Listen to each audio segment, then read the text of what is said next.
I don't know where Ron is. All right, all right, all right. What's going on, beautiful people? What's Welcome to up? Thursday's edition of the Sit Down. Excuse me? Yeah, I think Ron is frozen right now, but he'll be here. Yeah, good afternoon, good evening, beautiful people. Welcome to Thursday's edition of the Sit Down, where the truth is told and real stories unfold. I'm your host, your brother Malik, with my brother Oran and my sister CDL. What it do? What up? What up? What up? Your screen is off, sir. Oh, How? I don't know. he's Oran's sinning. is. Oran, you may need to go in Nah, and he's go back sinning. out.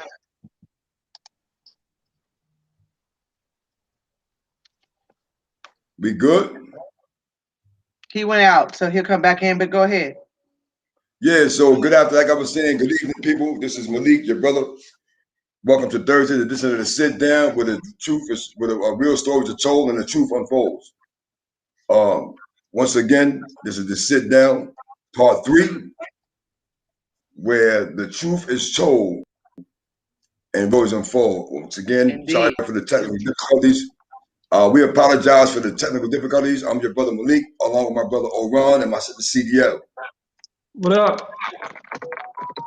What it do? All right. So let's get it started. Let's jump right into it, man. Once again, this is a hot topic. We try to bring you the topics that are relevant and the issues that are definitely relevant. And today I want to talk about how the Black community, we went from living in a neighborhood, not Mr. Rogers' neighborhood, but there was once a time when the Black community was just that, the Black community, the place to be. We struggled, we had our issues, but we still stayed close. You understand? So I don't know if the advent of Big Mama's demise, so to speak, has anything to do with it. But I'm deeply concerned on how so quick, we went from living in a Black neighborhood, a Black community, to the hood. We took neighbor out of neighborhood. We no longer neighborly. We don't check on each other's kids. We don't check each other's children. You understand? We don't discipline each other's children. We don't look out for grandma, for grandpa. We looking out for self. Right. And I'm deeply concerned. I'm deeply concerned by this. Because every year, every week, every month, every day, it gets worse. So again, we went from the neighborhood in the Black community, now it's the hood. Right? So just bust the sketch, right? Just think about neighborhood. If you want to close your eyes, sit back, relax, and just visualize a neighborhood, a Black neighborhood. I ain't talking about no white house with a picket fence and the backyard and the front yard and 2 cats in the dog. Black community, projects. Projects been around since the 60s, right? But we was a community within a community. So just visualize your perception, your idea of what a Black neighborhood should look like if you didn't grow up in that term when we was a neighborhood, right? Because a lot of you may be tuning in, you never lived in a neighborhood. You used to the hood. That's what you know. That's what you became adapted to, and I get it. But I was born in 65. You understand? I came into town, I was 6, 7, 8 years old. I can go knock on my neighbor's door and ask for whatever. But with that being said, I want to pass the mic to my brother because he has something to say that's very important to him and it's on his heart, and I want him to get it off his chest. Oran. What up, peeps? What up, my people? Hey, appreciate it, bro. You know what I mean? When I'm done, I'm gonna toss it back to my brother and the queen over there, CDL. What's good, CDL? What it do? What it do? What it do? Hey, we can do it. Let's do it. Today, my topic is, I'm calling it "Get It Off Your Chest Thursdays." From our last showing, CDL received a comment from one of her followers or people, Stalker. and Yeah, so he left a comment, which I love to read. And brother, if you're on, listen to what I got to say. So his comment was, for her was, sorry, love, but I had to stop watching the podcast today. The brothers' hearts are in a very good place, but they are speaking on, and I think he meant in, but he said on elementary terms in the message that they are trying to convey. I could be very wrong, but you would give a better podcast on your own than to be partnered with the two brothers that you have love for and respect. I will always be praying for your success and safety in your fight for justice and your education of the people and helping them overcome the obstacles of systemic racism and bigotry. So let me elaborate. And brother, I hope you're watching. There's nothing rudimentary as it relates to public speaking in my oration or how I orate means to speak, okay? My diction or my choice of words at times can be colorful and they can be powerful. They can be hot and they can be cold, but always I'm gonna give the truth. So when you said that CDL would be better off doing a podcast by herself, that's your opinion. That's why she's on a sit down with myself and my brother, Malik, okay? You have 3 legit convicts here, okay? When I say legit convicts here, I'm not talking about somebody who went and sat in the county jail for 6 months and probably went on the yard for 6 months. To me, you are on a timeout. We put in decades in the system. I'm not bragging and trying to make that seem significant like I'm better than you. But when you come, I need you to always, and everyone at the sound of my voice who is viewing tonight, if you have a comment, we want you to comment. We would love for you to comment. Because this is how we engage with one another. This is how we interact with one another, and this is how we get to a solution rather than having all of these, we need to have a conversation moments, okay? My and our purpose is not to push you away. I have searched social media vigorously. I have not found a podcast, a show, or anything that has 3 comments, 3 legit convicts speaking on the issue and the topics with the passion and the heart that we have and what we are doing. See, what we do from love, from experience, from knowledge and research. So we're always going to bring you facts. So if you disagree with anything that we say, I say, Malik says, CDL says, please comment. Bring your proof and your facts, because certainly we will have ours. Okay. Can I say something to that real quick? Yes. My thing is this, you know, Cuban Love, my sister in the chat, made a comment. She said we support each other, and what came to me when she said that is this: it's easy for people to criticize, but I want to raise you up on that. What is you doing? What are you doing? What are you doing? What is y'all doing who criticize and try to crucify and try to analyze and try to pick apart what people are doing in this movement? What is you doing besides going to work, going home, eating dinner, and going back to sleep and doing it again? What are you doing for your people? I see your call and I'm gonna raise you 20. But that call wasn't to you, it was to them. No, I get it. Oh, okay. I get it. I just want to add on to it. You know, in life, you're always going to have people who pick and try to parse certain parts of information, or even you, to determine in their minds and hearts who they believe you are, without first even getting to know you. And this is why I put that out there to the brother, because there's nothing rudimentary about me. There's nothing simple about me.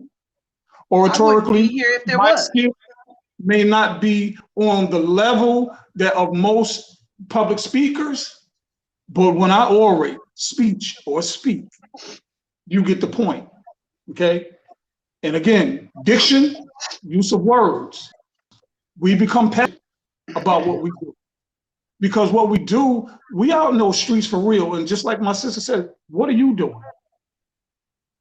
Do you hit those pavements in the streets in the neighborhoods to get out there and help your people? And I don't take what you wrote and said as a criticism, because I can handle criticism. It was just a comment to me. So I just wanted to give it back to you, because since you said myself and my brother's conversation is so elementary, okay? So you heard the words that came out my mouth. Anyone listening tonight, tune in and comment. This is why you have the comment section. Like right now, you can comment and check in and say, hey bro, hey sis, I'm here, I love, I support. So let me give you some jewelry. All of the viewers right now, I want to give you some jewelry to put around your neck, i.e. some jewels. Hopefully you will wear them proudly. Hopefully you will pass them on to another brother and a sister that's out in the streets that you can help. And hopefully you'll take the jewelry and you'll get out in your community and do the work that's necessary, not just for yourself, but for your people.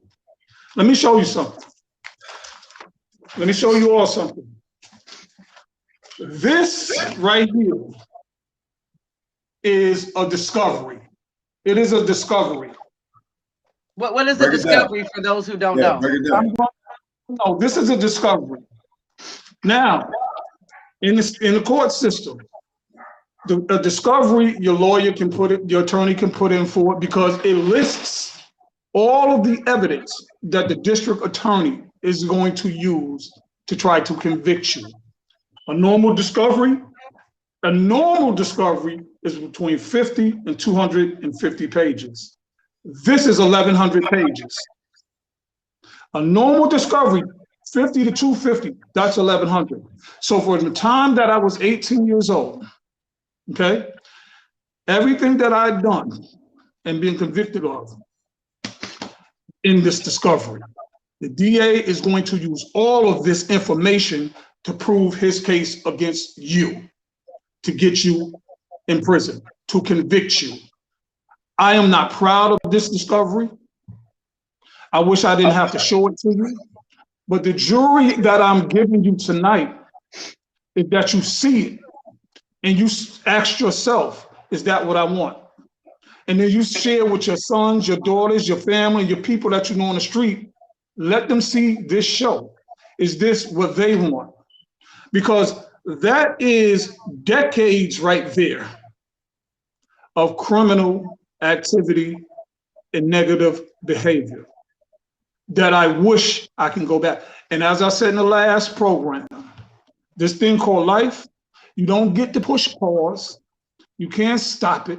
You can't edit the tape nor rewind. This life is ever evolving and constant, okay? So if you don't want to get one of these, stay out the streets. If you need, if you're looking for knowledge or help, the CDL, it's my brother Malik and myself. This is why we come on this program 3 nights a week. We're down to 2 right now, but 3 nights a week, okay?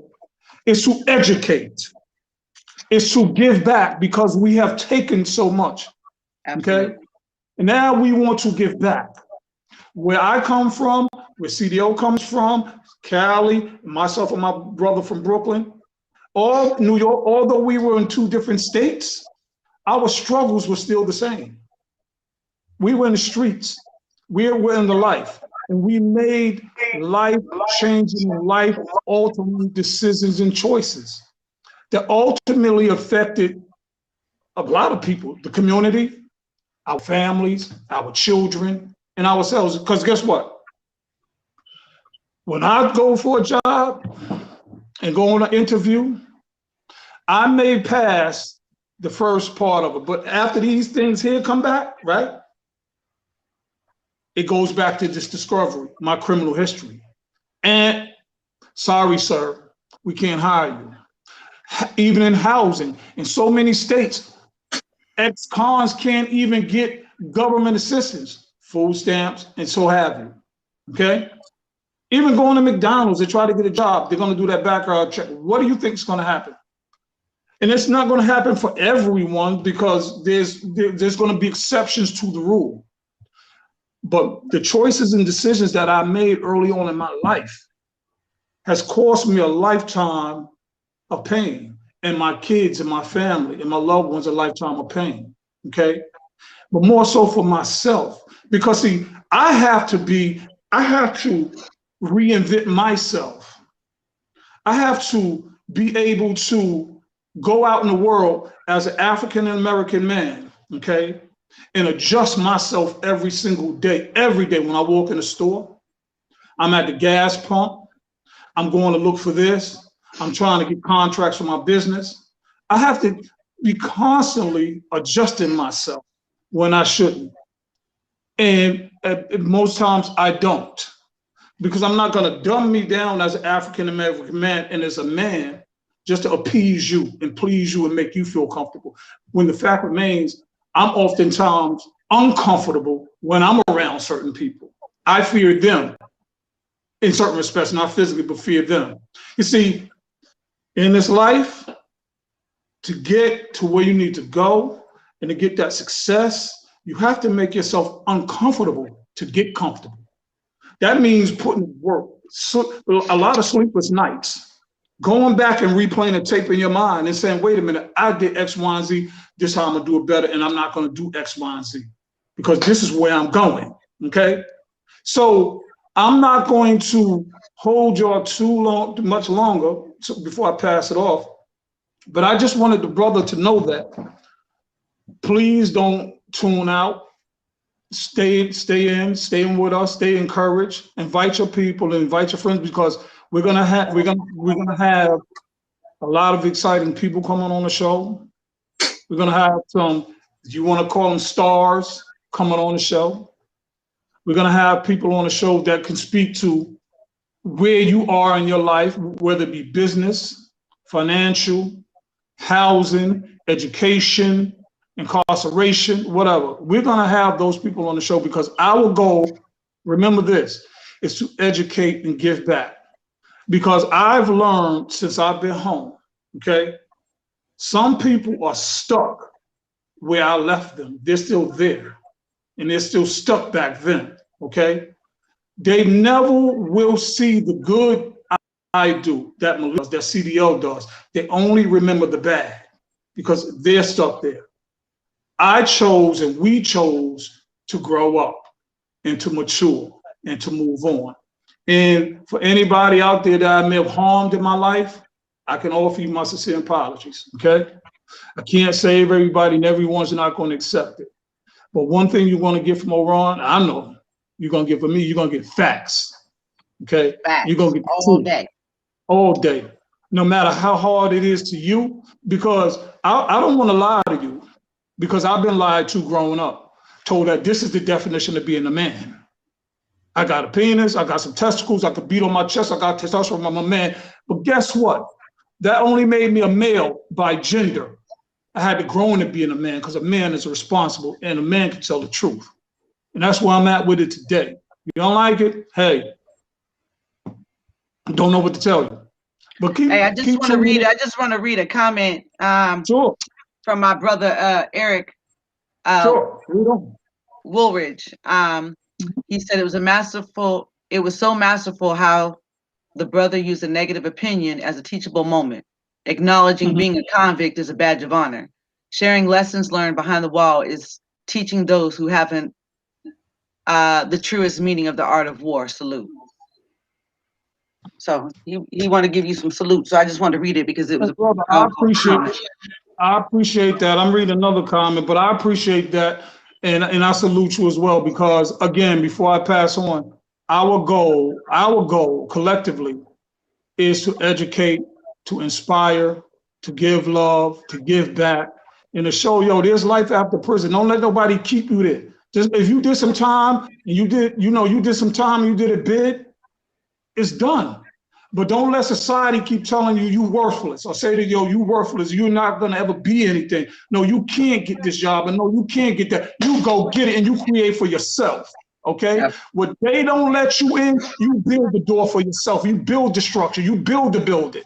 You understand what I'm saying? You create your own. Don't sit back, because we're not sitting back waiting for anyone to give us nothing. We are creating. Okay? Don't let this world continue to tell you you're nobody, because you're somebody. And your last name it means something. Okay? Whatever your last name, it means something. So you get out there and you create. And with that said, I appreciate it. What up, Glenn? What up, bro? Let me shout out before I pass it on, because I always forget my and that's bad of me. My brother and his beautiful wife, Glenn and LaVonna Tate, the Considine family that holds the New York side down. You hear me? They hold it down. LaVonna, Glenn, what up? Everybody else that's on board right now that support me, support Malik, and support CDL. What up? Salute. Just remember what I said. Don't get one of these. Okay. This is 1,100 and some odd pages. Okay. This is a lifetime of. It's a lifetime of bullshit. I had to be, you know what I mean, because that's the passion. Can you and Malik, you or Malik, explain to people who may not be clear on who Considine is though? I think it's important that people know who Considine is as well. All right, two things. Once again, for those of you just tuning in, I see your comments. You're just tuning in. We're glad you're here. Love you. Thank you for the support. Once again, welcome to Thursday's edition of the Sit Down, where the truth is told and real stories unfold. Right. So I commend my brother Oran on approaching the situation with the brother, where the brother commented to the sister. You understand? Concerning me and I, and her being a part of this a movement that we established. You understand? You definitely spoke eloquently, and once again, that just goes back to the topic I was just talking about. I wanted to talk about, which was how we went from the black community, went from the neighborhood to the hood. We went from being neighbors in the community. Now we just black people, right? Stuck in the hood. Now it's something nasty. Now it's something deplorable. Now it's something that I gotta get up out of here. That divide and conquer mentality, when you see a sister with two brothers trying to do something positive, that's not going to work. We're not. You set us back with that. We set each other back with that instead of supporting and listening to them. That's a fact. Yeah, I'm talking about as a whole, as a community as a whole. I'm saying when you do stuff like that, you set the movement back a little bit. You understand? Because we need you on the front line too. So when I say you set the movement back, you set the movement back because all soldiers on deck. That part. All soldiers on deck. The soldiers, not just the men, it's the women too. You understand? So your comment was respected. It was received. You understand? So, and with that being said, I just hope that if you're listening, brother, and for anybody else with that mentality that see a black woman with two black men trying to do something positive, this ain't no porno, and we not in no porn industry. This ain't no gangbang. You understand? This is our sister. This is our comrade, and we have war. There's a war going on in the black community, outside the black community, around the world. Black culture in America has spread to certain regions and parts of Africa where you got young black African men flagging, repping the red flag. So their neighborhood, now it's the hood. Their village, now it's the hood. It ain't a community. Now it's the hood. Now they become Americanized because of the influence that we have. Words matter. Words matter. Words matter. I learned when I was in the penitentiary almost 28 years, I learned that wars can do two things. Words do two things. Start wars, and they can start a war amongst the inmate population. I'm going to say this again. Words matter. Words matter. They can do a lot of damage and they can do a lot of good. We here at the sit down, we trying to do, matter of fact, we doing some good. We not trying, we doing some good. You understand? Whether it's one person at a time or the masses in general. So with that being said, this cause the dance thing right here, this movement, it's real. It's real. This ain't no, this sit down, it's about a conversation, but the movement is real. You got young black children, 6, 7, 8, and on up to young teenagers that are emulating what they see these so-called OGs doing. And as the years go by, we get more and more ignorant. We get more and more elusive when it comes to the dream of, if I do, I can achieve. Now we want to, now it's about securing the bag by any means necessary. By any means. I have three grandchildren. 3, 6, 15, and one is about to be 8 months old. I'm talking about their future in the community, in the hood. We got to get back to we being neighbors, man.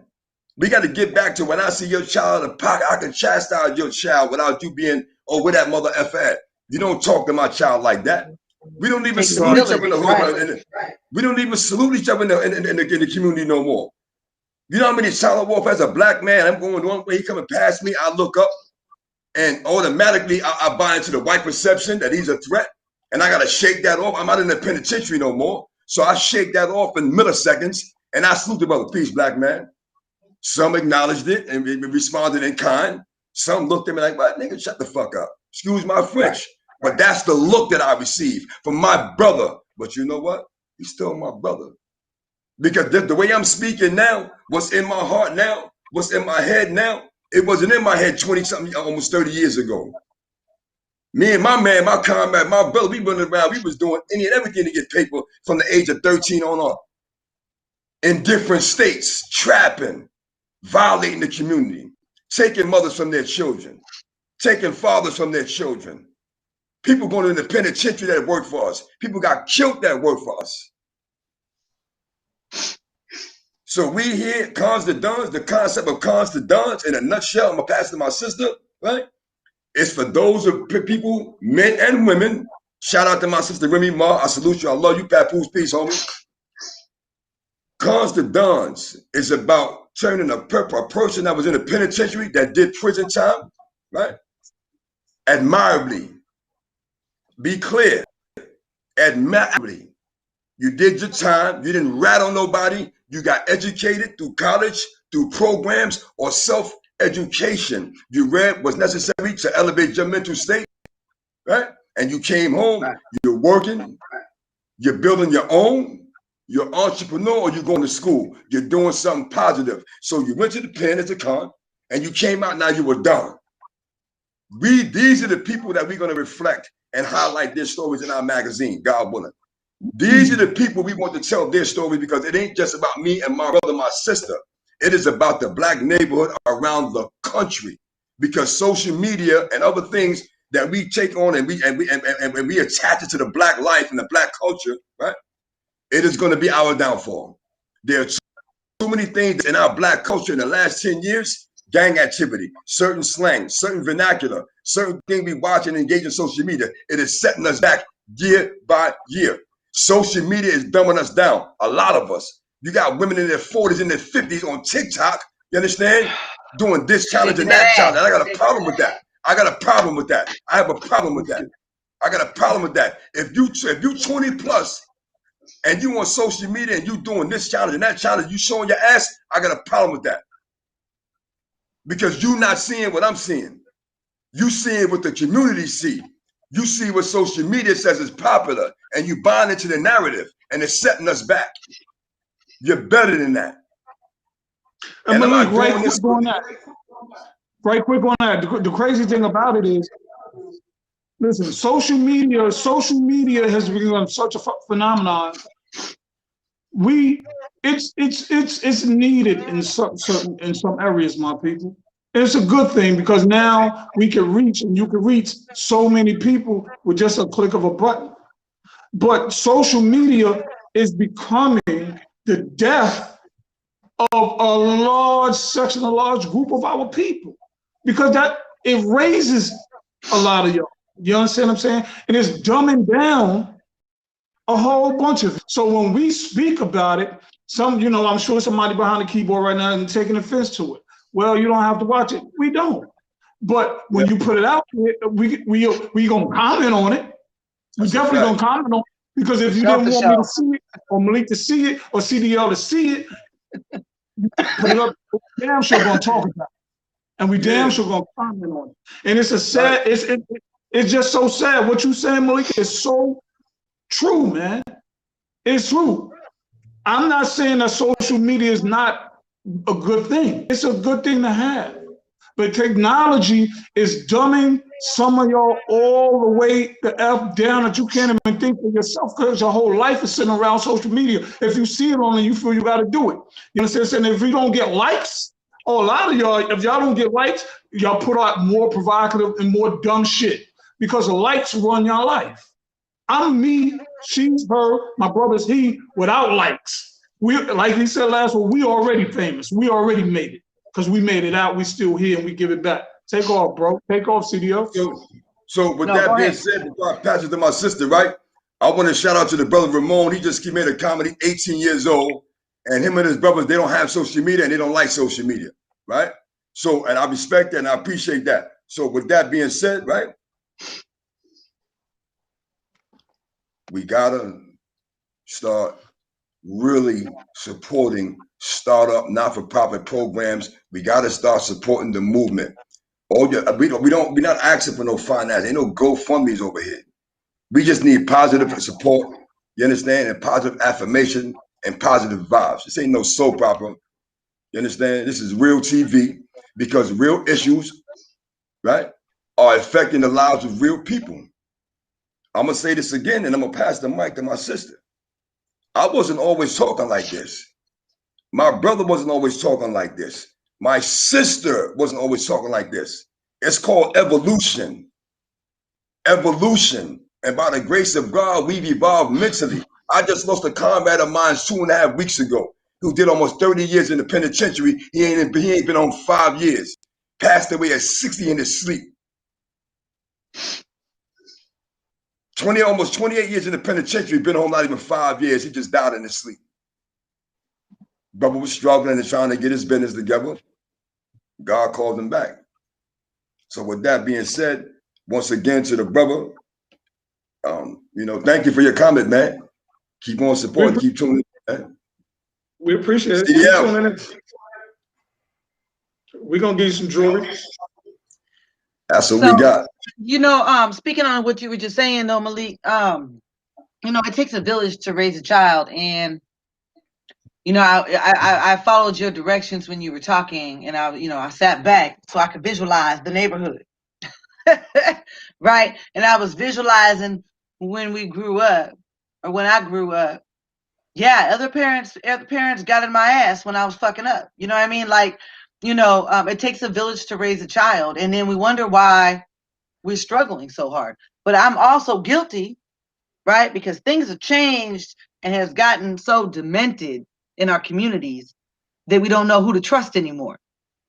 But is that the truth, or is that just another part of the indoctrination to divide and conquer? You know what I mean? Like, did they just instill that in our head so that parents like myself, like, I wish somebody would even look at my son. You know what I mean? Hey, says social media.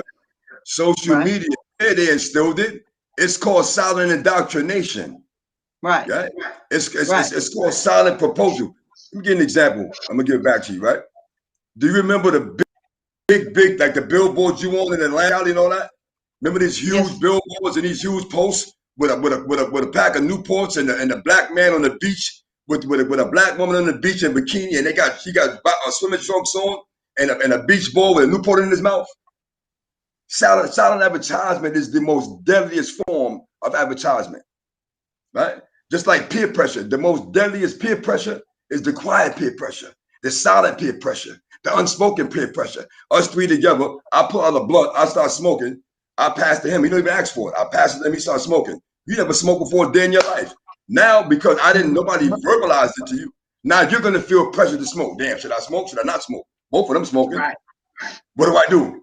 What do I do? So now he passes it to you. You don't smoke. That silent peer pressure, right?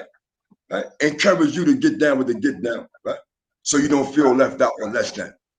And that's what's pervasive in our community right now. That silent peer pressure.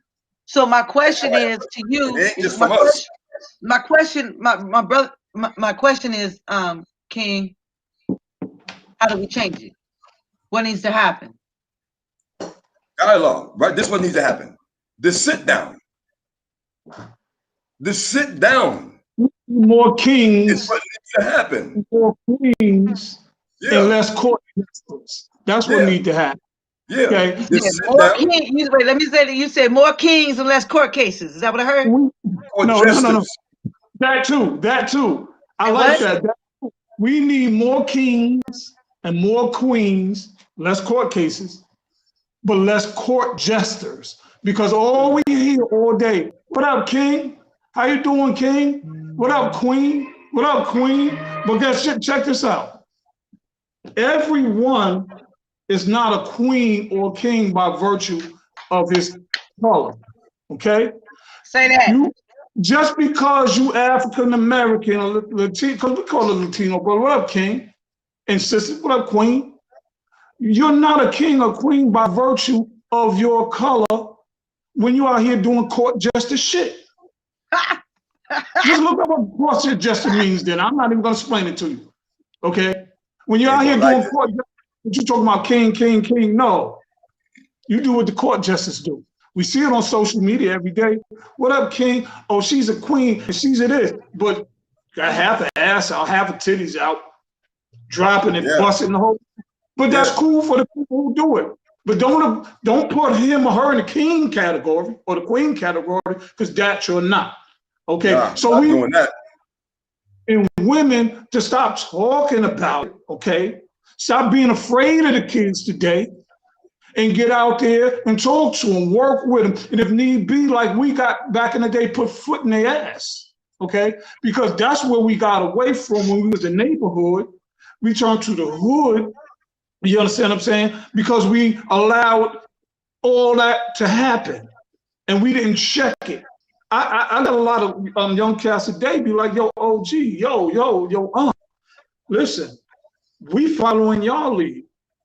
What y'all stop doing. We don't respect it because y'all stop guiding, teaching, putting foot in his ass and talking real talk. A lot of y'all scared to come out. Right. Not us. Okay, so we need, of course, we need the dialogue, but we need them people get off your ass. Don't be complaining about, oh, this is happening, that happened. If you're not part of the solution, you're part of what? The problem. Part of the problem, man. Let me just say one thing. Oh, go ahead. I just want to shout out. I don't normally respond to people that's in the chats, but for these young people, Ramon, right? Tristan he just sent the message. He's 19 years old, and his twin Jaden felt that peer pressure and learned the hard way. So I want to shout out to Tristan. You understand? And the God willing, your sister's on a better, and she's in a better way, on a better path, as well as you. Shout out to Ramon, because the sit down, right? The conversations, they affect the young people too. So I want the young people, Ramon and Tristan, I want you to invite your friends. We on Monday, we on Thursday, Saturday, and what's the other day we chose to be on? We changed one day. Right now we're just Monday and Thursday, sometime Saturday. Okay, so we got to revise the schedule. For now, for Tristan and Ramon, just logged on and quoted. Bring your friends on. Invite your friends to come on Monday, right? And I thank you for tuning in, man, for real. All right, sister. Yeah, we appreciate it, sister. I want to speak on the social media thing. Like, this is how I live my life. I don't know about nobody else, right? I'm on TikTok, I'm on Facebook, I'm on IG, and I'll be on TikTok, and sometimes I might do some cute little duets, or I might do some singing and some mild movement. But I don't do the shit for likes. See, every platform I'm on, I don't care where the platform is. And this is the problem that I have with the so-called our activists who they say are our Black leaders in this country. you have a platform, you must use it at all times. So those who do know me on TikTok know I'm banned every other day. People who know me on Facebook, I'm getting death threats and banned all the day because it is my job. I am obligated. Obligated. I don't give two shits what nobody else think about my life, my past, or my present. Right? A lot of people will come to me and be like, oh, that's your past, man. You shining now. You need to focus on this. Don't worry about that. That is not how my spirit get down. Every platform I have, it is designed, molded, and it is supposed to be used to tell the truth, to carry the message, right?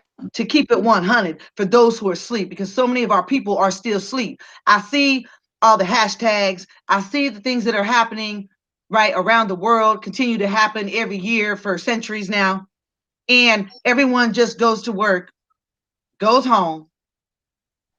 They might talk about it with their significant other or a couple family members, but they want to pretend like it's not happening.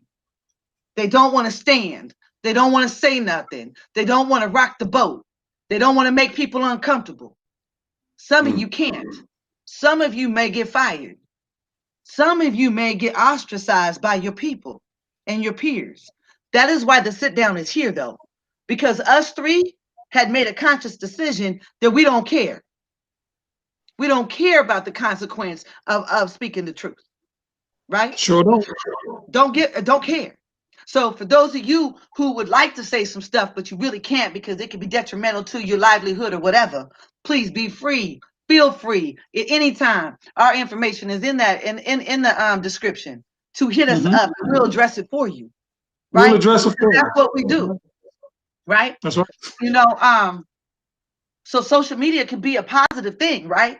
It can bring unity from Texas and Florida, right? By the way of New York to California, where us three are together. Thank God for social media because people can unite at a larger scale, right? But we can also get lost and get divided. So our job, us three, is to continue to stay on the front line, right? Because what we do know is boots on the ground carrying around weapons ain't getting us nowhere. Boots on the ground walking in circles because the police tell us to is not going nowhere. There needs to be a greater, bigger movement, right? Anyways, that's just my little thing about that. I just went on one. Here's a question from the brother Rolling right quick. Rolling right.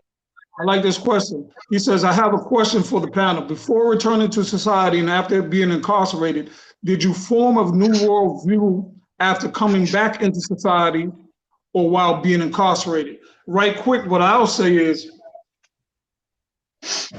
I kept up on everything that was happening out here, of course. I read all I can. I watched all the news, through visits and phone calls. But as far as forming a total worldview, I had to get home to experience to really see what it was and what it was about. But what I did do is prior to me coming home, myself, my wife, I said, listen, day one, when I'm let go, say I had a plan. This was my worldview. First to create a plan before I got released. So when I was released the same day, we drove straight to DMV because I needed to get legal. I needed some ID. We drove straight to DMV, straight there. Went to DMV, found out I had some tickets out of state. Had to pay $300 some odd, then have them fax the paper. Back to North Carolina, sat in DMV, they got the paper. Then I was allowed to take the written test. Out of 52 questions, I believe I got about 2 wrong. Took the driver's test. Got my license same day.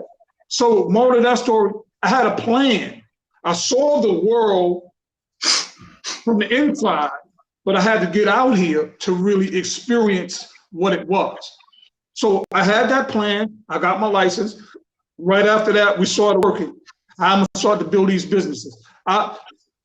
I made a slight excursion for a second because I'm honest and I'm not going to go into it, but I always had the plan and I stuck with the plan. And this is where or at least I am today, and I'm sure with my sister. So I think that was a hell of a question. We appreciate it. And I just want to respond to that too, though. I didn't get my mind never opened up until about 1.5 years later after getting out. I was totally lost, didn't know what I was going to do, where I was going to go, and how I was going to get there. Well, for me, for me, we appreciate it. Everybody out there that's logged on right now, if you have questions, put it in the inbox. Let's talk about it. You know what I mean? That's what we here for as a sit down. You heard? yeah. For me, there's two things happened for me, right? One thing was understanding where I was at, understanding knowing that the Department of Corruption, the Department of Corrections, right? You said it right. That doesn't correct anything. Yeah, the Department of Correction, I'm gonna say this again. The Department of Corrections around this country does not correct inmate, prisoner, convict behavior. All right, there's 3 tags for one segment of the inmate population. They got inmates, you got prisoners, and you got convicts. All 3 do their time differently. All 3 have their own set of what's called unwritten prison rules amongst that population. Right? You got inmates, you got prisoners, you got convicts. I was all 3. Right? But what got me was when I went to college in 2007 and I studied ministry and human services. Right? Books is what got me. Right? Because it opened up my third eye and it allowed me to see outside the cell, outside the world, outside my world, the Black community, because that's all I knew. So college and books, it helped me see the world from the eyes of the author. And I came home like my brother came home. I came home June 7, 2013, a Friday. I was working that month, 15th. I was working Monday the 15th. That same month in June, I went to the DMV and I took the written test. I got my driver's permit and then I got my license. I've been on the same path I'm on. I had a hiccup like my brother, but primarily, in spite of that hiccup, right, I still stayed true to myself. I didn't give up on myself. I didn't feel like I let myself down because only I knew what I was doing besides God.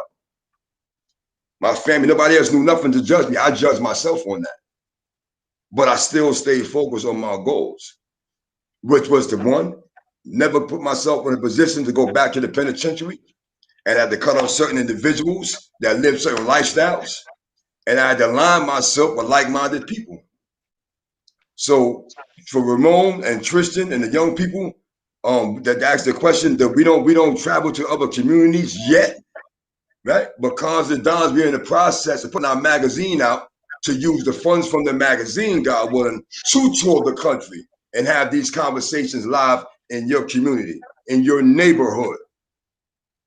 But if you want to, they also have a question. If you want to reach, hold on real quick. If you want, Listen, where y'all from? Put it in the comments. Where you from? They're from New York, but they said you guys.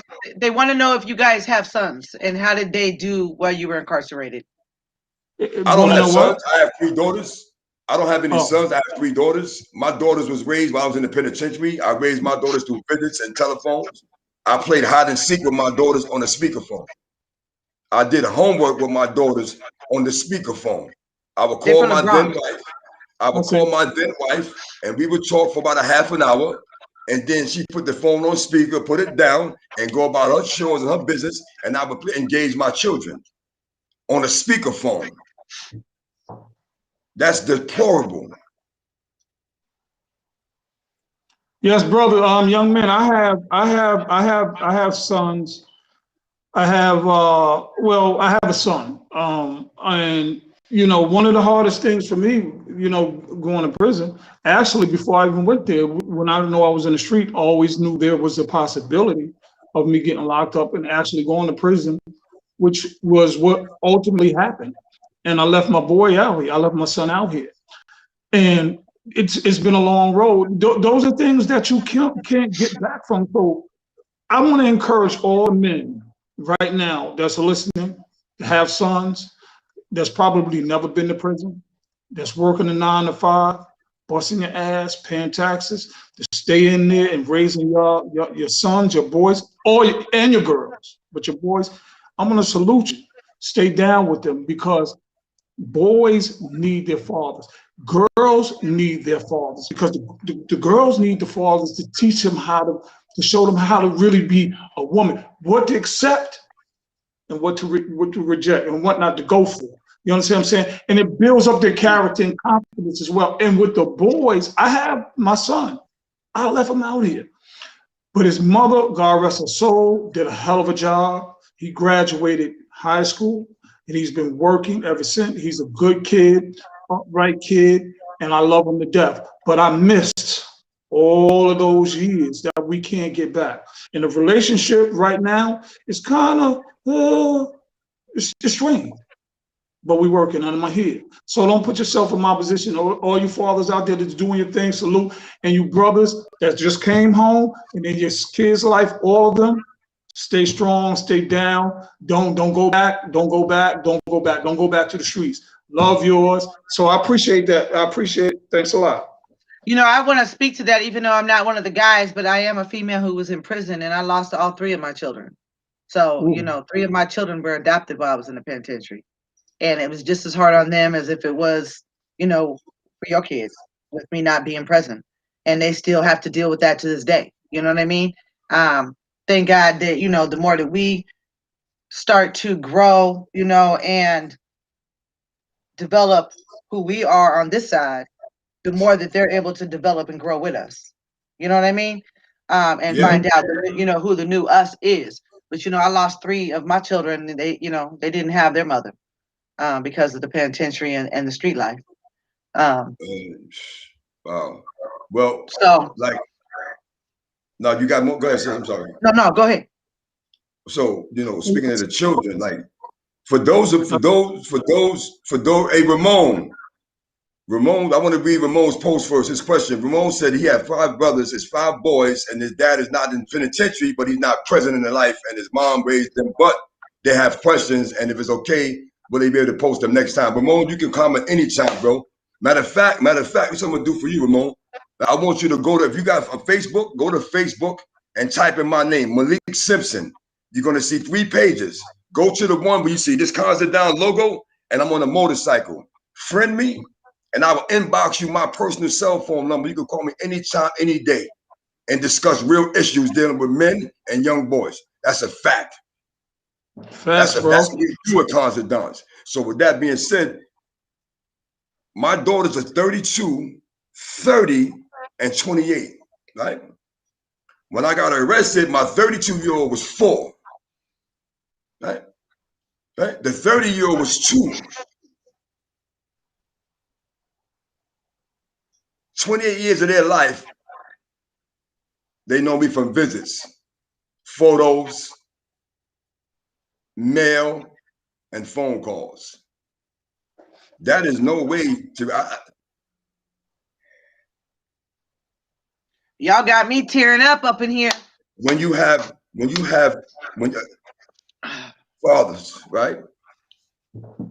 Being a father is not just being there, right? Being a stand-up father, not a stepfather, but being a stand-up father, right? It's equally as important. But you can't just be there.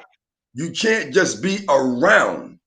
You can't just buy the sneakers and the clothes, and you have to be engaging. Being a parent is about nurturing. Nurturing. It ain't just for fathers. Being a parent, you have to nurture. You understand? Just like God nurtures his creation, the plants, the flowers, and you have to water the soil to get the necessary result from that particular thing. You have to nurture your children. I wasn't nurtured by my dad. I met my father when I was 9 years old for the very first time and the only time. Before this dude popped up, I knew what I wanted to be. I had goals. I was very smart in school. I loved math and I loved social studies. He took me out for 4 hours. And when he brought me back to my block, to my neighborhood, he looked at me and he kissed me on my left cheek. And he said, I love you, man. And never came back. If you want to see the full story, go to YouTube and type in Constant Dons and you'll see an interview between me and my cousin. Just check that. And you'll understand. Yes, sir. Check out that video. Matter of fact, I want all of y'all to go to YouTube, type in Constant Dons, go to constantdons.com and look for the video, right? That was done on me, documentary about my life, right? For Constant Dons, right? For the people. and I you'll know. see So just real what the quick, knowledge is about. Huh? Ramon, I'm friends with your mom, so I'll get her all the information that she needs. Who that, Santos? Yeah, yeah, All right, good. I'm friends with the mom. They don't have Facebook and all that, so I have All her. right, I so have her. so you can I so have her you can personal information. I'll get them the so when information. you reach out to her, you can tell her to give. You can give Ramon give her my number to give Ramon Absolutely, and tell him to call me. absolutely. So this is so my brother. How you feeling, bro? Oh, I'm feeling good. We waiting for our CDL to chop it up because our queen, our sister going in. But I was just reading what the young Yeah, I'm brother going said. in, y'all. I said, yeah, let me clear up my face and shit. He went to, I went to school, and his goal is to make it to the NBA, and I will make it. My brother is crying. He said, please reach out to my mom. As CDO just said, she's connected with your mom. She will share Malik's information and mine as well. If you guys want to give me a call as well or reach out to me, your goal is to make it to the NBA. Young man, work hard, stay focused. Don't let the streets take you. Don't let anybody tell you. Don't let anyone tell you you can't be what you want to be. And if you say Yes, you're sir. going to the NBA, you play hard, you work hard, you study, and get an education too. Because after the NBA, if things don't work out, you still want to have yourself situated. So I salute you, and we support you. We want to. Matter of fact, we don't want to see you in the NBA. Damn, work out, youngin. All That's right, go ahead, right. CJ. Yeah, matter of fact, I posted one of you. I don't know which one of you, because there's 5 of you, but I actually posted one of you playing basketball today on my TikTok. One of you brothers in that family. I just posted that a couple hours ago, saying that we need to support our youth. So that's just interesting that you're up in here. I sure did. So I'm gonna switch reels a little bit because I'll sit here and cry all night on this topic here. But this is why we're here, right? We are not so spiritually high and so recoveredly high that we're no earthly good, right? We don't have a problem giving out numbers and information and suiting up and showing up for our people in need, period. I'm gonna switch reels though, a little bit. It's still about this movement, but I want to talk more about the allies, right? There's a lot of talk about allies.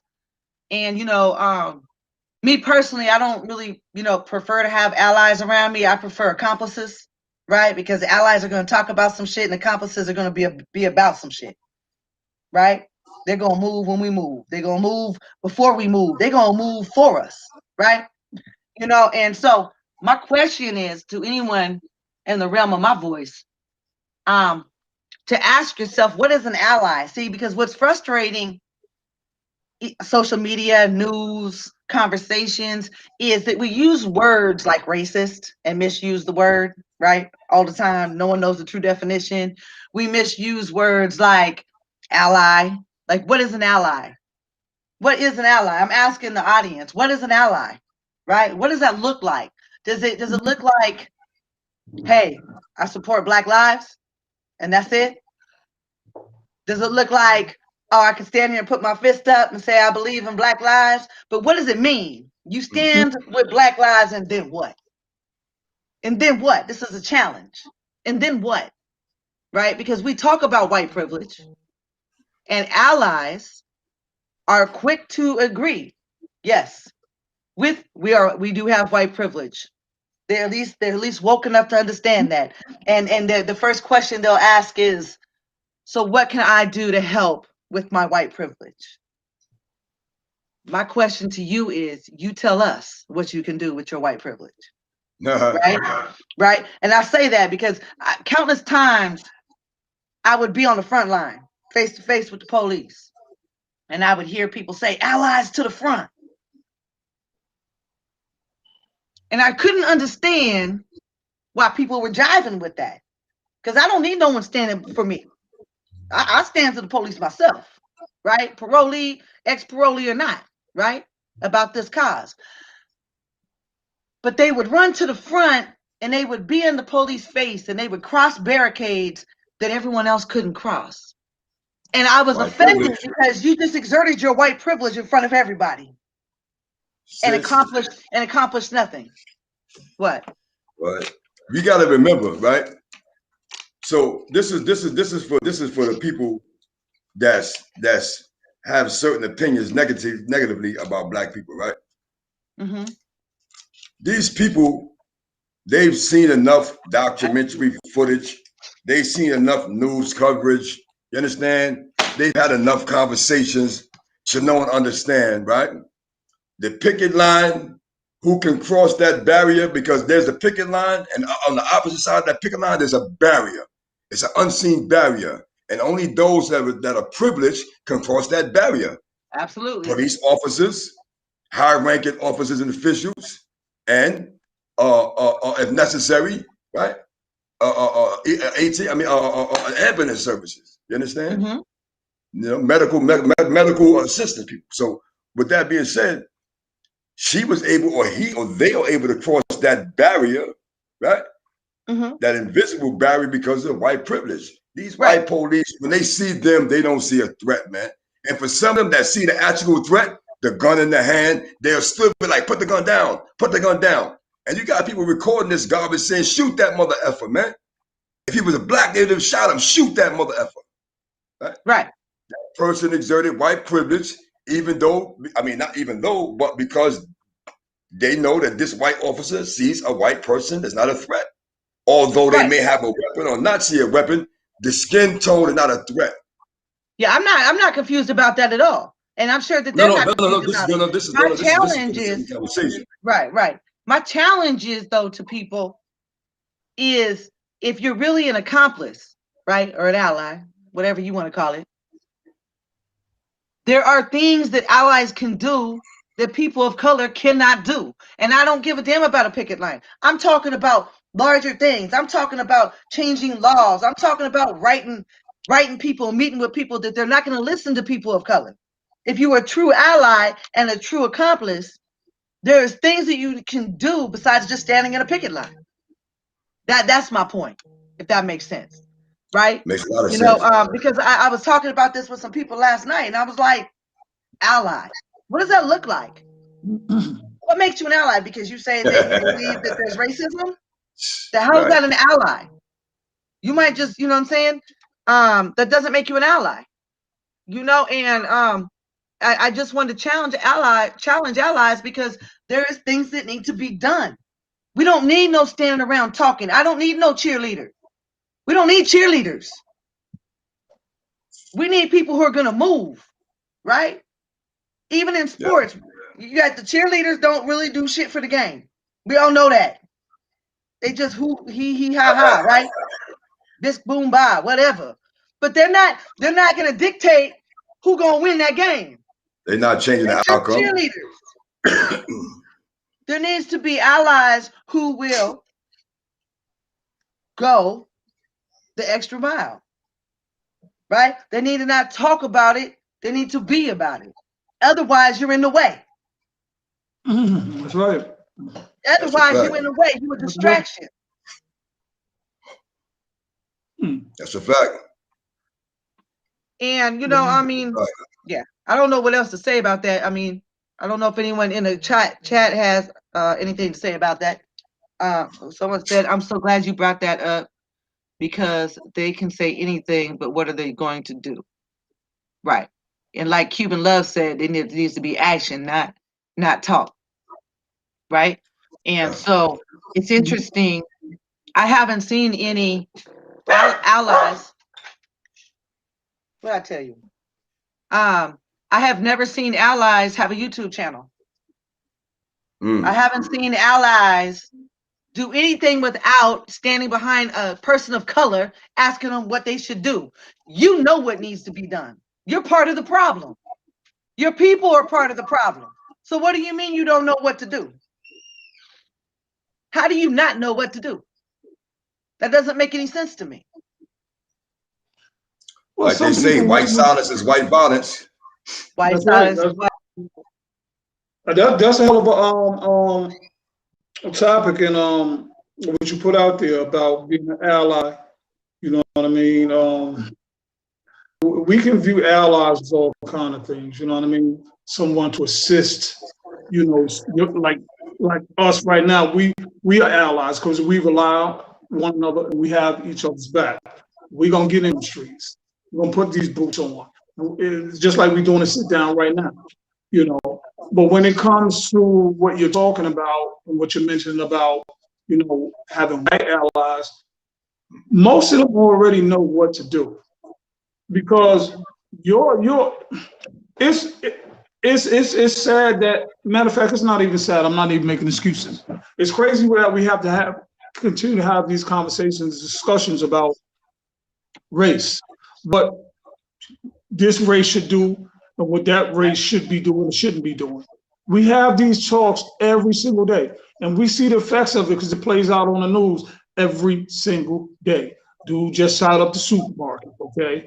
Dude just went down there and killed all them the Asian brothers and sisters down there. So we have these conversations every single day.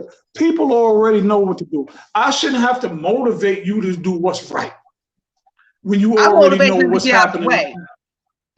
Yeah, well, either get in line or get down with the program or get the hell out the way. Stay on the sideline. You understand what I'm saying? Stay just right where you are. Because hold on. I'm sorry. Hold on. Roland Wright said, he said having allies. He said having allies is like having a friend who watches you fight while getting jumped, but say they stood with you to make sure you were okay. That is so on point right there. That was. You know, Roland, I respect that, but you know, it's funny, but I disagree because that's not an ally. Because a real ally in the fight, you know what I mean, when it jump off. You understand what I'm saying? When it jump off, me and my brother can't be somewhere. Oh, us three can't be somewhere. You and I can't be somewhere. I'm talking about you and I. And some shit jump off and you going in, you understand what I'm saying? If I see you handling your business by yourself, and long as you're not getting jumped, and I know you can handle you, it's good money. It's a fair one. But I think he's referring to those who say they're allies and they're not, is what he's saying. Oh, okay. Well, if he's referring like that, my bad. But at the same time, you're gonna have those all the time. You know, sis, you know, Malik, because I get it, you get it, we get it. Everybody get it. You always gonna have people talking about, y'all got your back. I got love for you. You my man. You my girl. You my people. The what up king, what up queen, all pieces. But when it come down to support, when it come down to that support, when it come down to that love, just like right now, these are allies we need. We need y'all to check in. We need to hear your voice. We need to hear your comments. We want to know where you at. We want to know what we can do. We want to know what's happening in your family. We know from your brother, your mother, your sister, if you got somebody incarcerated, somebody who lost a job, whatever it is, we need to be allies of one another so we can help one another. That's what allies to me. Somebody's going to step up, stand in, step up, get down, put it down, and do what needs to be done. When the call is made. I don't need you to be Swayze. I don't need no part-time anything. You understand what I'm saying? As soon as I peep that, I get away from them. I'm gonna cut you off and let you go, and that's what it is. I don't care if it's male, female, family member, friend, or foe. You understand what I'm saying? So those white allies that you're talking about that talk a good one and say, well, I hear you and I sympathize and I understand, but you're not. We don't need no sympathy.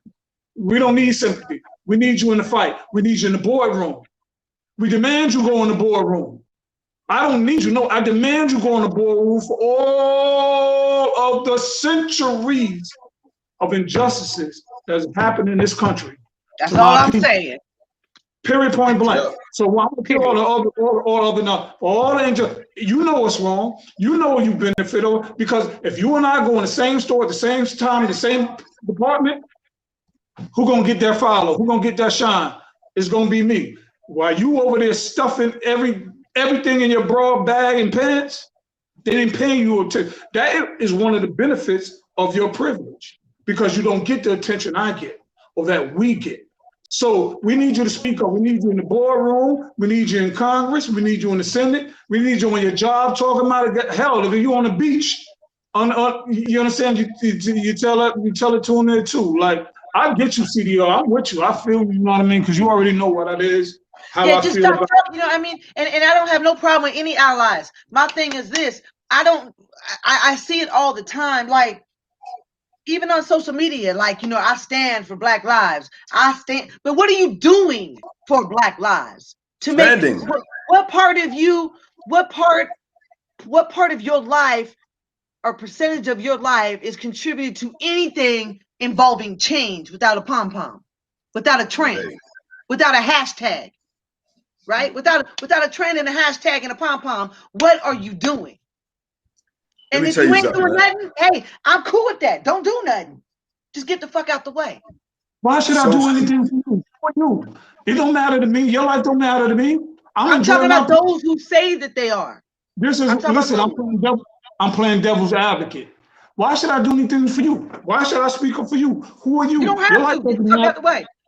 Your life don't matter to me. So what? I'm comfortable. That it don't bother me. That's you. That's your complaint. If you got a complaint, you need to write your local congressman. You need to go down and see your senator. You need to do this. Who the hell gives damn? I don't care about you. So what you talking about me for? There y'all black people go. Always putting white people. White people. Yeah, but those ain't allies. Those are the racists. Okay. I'm just playing devil because you know this is what we hear. We know the difference. This is what we hear. An ally and a racist.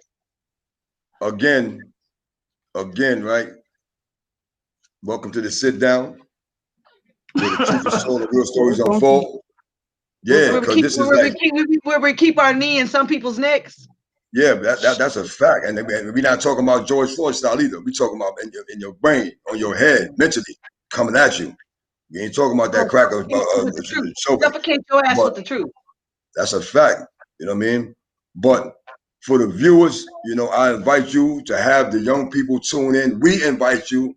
If you have anybody you know that's been impacted by social injustice, by systemic racism, the court system, the injustice court system, the penitentiary, county jails, have them come and tune in to the sit down next week, Monday. You understand? If it's necessary, me, my brother, my sister, all three of us, or one of us, we'll reach out to whoever needs to be spoken to. You understand? Because that's what we do with the sit down. This is what we do with Constance. This is what we do with the Hope program that my sister just founded. You know what I mean? Because this is about that. The sit down is about relevant conversations, right? That are impacting the lives of our people, man. So just real quick, Tristan's they want to know how they can get some Constance shirts. They need 5 of them. So I'll get you that information, Lady Bird. I'll get that information to you too. Also, I do want to shout out my nonprofit that I just started called Never Too Late. Plug it. It's in the chat, and just to let you guys know what that is, you know, Never Too Late. I named it Never Too Late because of people like myself, Ron and Malik, who we've had to play catch up and keep up the rest of our life, right? Because we were behind on some years on doing some shit. So it's called Never Too Late because it's never too late to do what you want to do when it's time to do it. You know what I'm saying? And so it's an outpatient treatment facility, not just for alcohol and drugs, but also alcohol and drugs, because so many of our people in the lower socioeconomic communities are unable to get help because they don't have insurance and they're dying daily. So I want to be able to offer people that help, and along with domestic violence and everything else that we need, and a community resource center that we have educational components in there, helping people get into school, helping people with resumes, helping people with food and housing, and actually establishing those relationships and resources. You know what I'm saying? On a whole nother level, though. On a whole nother level. Teaching Black wealth and Black economics and how to have generational wealth and leave things to your family. You know what I mean? So that's what Never Too Late is. My website is in the description, and so is the GoFundMe for that. But Lady Bird, I'll make sure we get in touch with Ron and Malik to get the shirts, the Constance shirts. They haven't even gave me one, and I'm part of Constance. Ain't that nothing? I'm just saying. People, I'm just saying, man. Like, can I get one? Can I get one? It's on the way, man. People, don't let her do it like that because she can get a shirt anytime. You know, we've just been busy. Matter of fact, let me see. She'll have a shirt on real soon, so y'all can see. Santos in New York, yes. We will be there doing an event. June, right? It was supposed to be next month on the 4th, but towards the end of April, early May, we'll be in New York. If feel free to contact us, let us know where you are. We'll let you know where we are. You can come down, you can come meet us, and meet the people, meet the team, meet the family. We're gonna have a sister, Jocelyn Taylor, who's running. Please support my girl, your sister, your people is from our neighborhood. Jocelyn Taylor, she's running. She just submitted her paperwork today. She has the signatures. She's running to be the mayor of New York City. That's Jocelyn Taylor, 21. And Emmanuel Whitmore. He's running for Brooklyn Borough Principal. Those are the people who are going to come and speak to the community for us. We're going to have a lot more people there. So we will be in New York City, and we will post it, let you know we'll be there. You can come down and meet us. And you said our house is your house or your home? Hey, so someone just asked where to donate to the nonprofit. It is in the description. It's in the description under Never Too Late. And I want to shout out. I want to shout out Harry, because Harry be having my back, bro. Harry and Roland Wright and Cuban Love, they be having my back 500% all day, every day. I love y'all. Please donate to my sister's org and her GoFundMe. This is your sister. That's your queen right there. This is our queen right here. You know what I mean? Not that court jester. Okay. This is queen right here. Support her. Support us. What we're doing. Please keep coming back. We love your comments today. We love the engagement that we've been having. Share. Please share. Subscribe and share. And let's get it. You know what I mean? Check in with us, because we always going to be checking for you. I want to shout out my brother Oran's wife's program. She Exists. Sheen Magazine. You can go to Facebook and type in She Exists. capital SHE, capital EXIST. She Exists. And see what my brother's wife program is about. I know it slipped your mind tonight, just bro. real quick. And You know what I mean? yours truly was just featured in Sheen yesterday. That's right. So. That's right. That's a fact. You know, with that being said, we're not going to keep you beautiful people too much longer. I know it's dinner time for a lot of y'all. It's definitely dinner time for me. Welcome again to the Sit Down edition. We want allies. Yes, we want allies. We need allies. We demand allies. We don't want any. We demand allies. Get out the way. That's right. Thank you once again, everybody, for tuning in. Thank you for the young people that tuned in, that stayed. Thank you for your comments. For those that made comments, for those that just tuned in, didn't want to comment, thank you for tuning in. And we look forward to seeing you guys back here Monday, same time, same channel. Share. Peace. All right, we'll be here. Wait, we'll be here again. What's today? Will we be here Monday or Saturday? Because they be asking. Saturday. I think Saturday. Monday. You want to get it in Saturday? Yeah, let's do it. Let's do it. Saturday or Monday? Let's let the people know what we're doing. We're going Saturday. We'll see y'all Saturday. If Oran ain't here, me and Malik will be here. Same time. He'll be here. I'm just playing with you. I know that. You ain't got no choice. You say that's right. That's right. All right, people. Talk to the people. We hope we gave you some jewelry to wear tonight. Hey Malik, this must be the puppy buying season. We just got one. We just got one yesterday. Y'all send me one. I'll show her Saturday. Oh, she's only how about 4 weeks, 5 weeks? Also, listen, Lady Bird and Santos. There's she has 5 boys, but they're bringing their friends over Saturday too to watch the show. Very good. Please share with your people. We're doing who we're about. Check out our sisters, our nonprofit. Check out She Exists. My wife's org. You know, get at myself and Malik if you want to talk to us. Our information will be available for y'all to talk with us one-on-one or together, all 3 of us. You know what I mean? And sure, we appreciate the love. We appreciate the love. You heard? Yeah, we heard. Hey, they're bringing 13 youngsters to the show Saturday. Listen. The more the merrier. The more the merrier. All right, y'all. One love. All right. See y'all later. Say later. Hey, Woodley. Here, I'm gonna type it in before we hang up. If you guys want to hang up, go to my Facebook or I don't know. I'll hit you in a minute. All right. Just go to Sheen Magazine and then scroll down and you'll see me. All right, guys. All right, love y'all, man. Peace and love. Peace. All right.